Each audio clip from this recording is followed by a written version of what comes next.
SIP plus এসডব্লিউপি এর একটা কম্বিনেশনের সাহায্যে আমরা দেখব যে কিভাবে আপনি লং টার্মে একটা বড় ওয়েলথ বিল্ড করতে পারেন এসআইপির সাহায্যে, যেটা হয়তো আপনারা সবাই জানেন, কিন্তু সেই ওয়েলথটার সাহায্যে আমরা বাকি জীবনটা কিভাবে সাস্টেন করতে পারবো এসডব্লিউপি এর সাহায্যে, সেইটা মেনলি দেখব এই ভিডিওতে। দেখুন, আপনি যদি 10,000 টাকার এসআইপি করেন 20 বছরের জন্য আর সেটাতে 14% রিটার্ন পান, 14% কেন বলছি না, লার্জ ক্যাপে যদি আপনি ইনভেস্ট করেন তাহলে আপনি জানেন যে নিফটি 50 12-13% রিটার্ন দিয়ে দেয়। কিন্তু যেহেতু আমি লং টার্মের কথা বলছি, তাই আপনি যদি মিড ক্যাপ আর স্মল ক্যাপে একটু ব্যালেন্স করে ইনভেস্ট করতে পারেন তাহলে 14% রিটার্নটা ইজিলি আপনি পেতে পারেন। তো 14% রিটার্ন যদি আপনি পান তাহলে 20 বছর পর আপনার ইনভেস্টমেন্ট ভ্যালু হয়ে যাবে 1,17,00,000 টাকা। এবার এইটার উপর আমরা এসডব্লিউপি করব, সিস্টেমেটিক উইথড্রল প্ল্যান। এবার এই পুরো টাকাটা যখন আমরা উইথড্র করব তখন আমাদেরকে long term capital gain tax দিতে হবে, যেটা এখন 12.5%, মানে আমাদেরকে 8.5 লাখ টাকা ট্যাক্স দিতে হবে। কিন্তু 20 বছর পর এই long term capital gain tax 12.5% তো থাকবে না, তো সেইটা যদি 25% হয়ে যায়, যদি ডাবলও হয়ে যায়, তাও আমাদেরকে 17 লাখ টাকার ট্যাক্স দিতে হবে।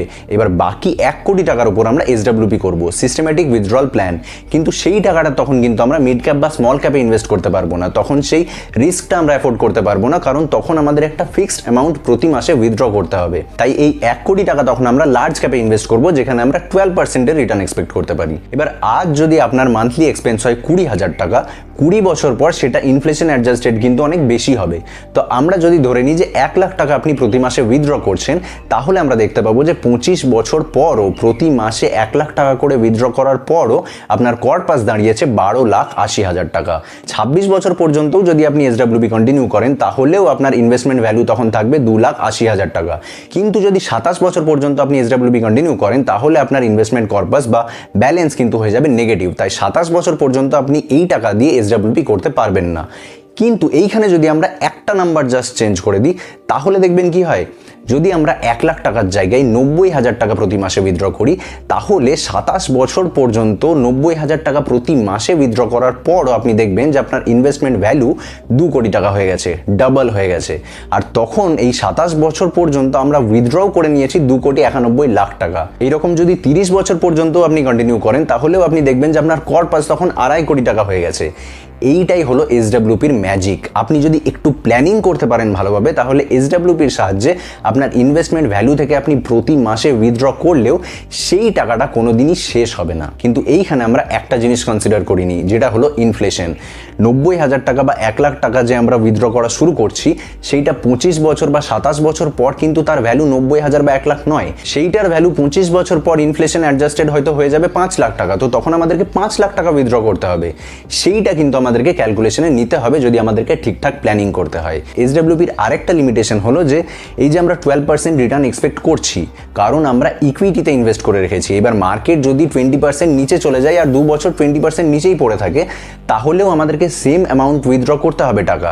আর যখন আমরা সেম অ্যামাউন্টের টাকা উইথড্র করব তখন মার্কেট যেহেতু পড়ে আছে আমাদেরকে বেশি মিউচুয়াল ফান্ডের ইউনিট সেল করতে হবে। যেই কারণে আমাদের যদি প্ল্যানিং থাকে যে 25 বছর পর্যন্ত আমরা এই টাকাতে সাস্টেন করতে পারবো, মার্কেট পড়াকালীন যেহেতু আমরা বেশি ইউনিট সেল করে দিয়েছি তাই আমাদের হয়তো সেই টাকাটা 20 বছরেই শেষ হয়ে যাবে। এবার এইটাকে কাউন্টার করার জন্য আমরা আরেকটা স্ট্র্যাটেজি ফলো করতে পারি যে আমাদের কিছুটা ফান্ড ডেট ফান্ডে ইনভেস্ট করতে পারি।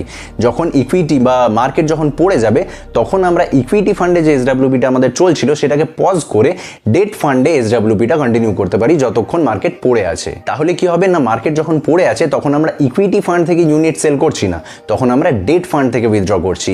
ডেট ফান্ডে আমরা ম্যাক্সিমাম 7-8% ফিক্সড রিটার্ন পাবো, সেটা কিন্তু মার্কেট পড়ে গেলে কমে যাবে না। এসডব্লিউপি নিয়ে মানুষের আরেকটা কনফিউশন আছে যে এসডব্লিউপি কে আমরা ইউজ করতে পারি এক্সট্রা ইনকাম জেনারেট করার জন্য।